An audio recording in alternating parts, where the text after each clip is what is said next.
Hey everyone! I know I haven't posted a lot lately, so I wanted to fill people in. If you don't care about my excuses or you're looking for actual woodworking, feel free to check out another video. But basically, I've just been really busy, so this fall I got married. My wife and I chose to have our wedding in Aruba and our honeymoon there as well. That was amazing. It's a beautiful place. And then I got back from that, and the very next day I had to take a business trip.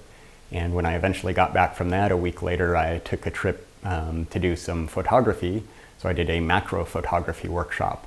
I don't really talk about it much on this channel, but woodworking is actually just one of my millions of hobbies.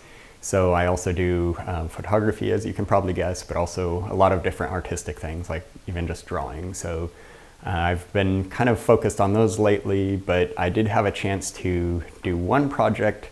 I recorded all the video of all the woodworking, but I need to try to find time to edit it.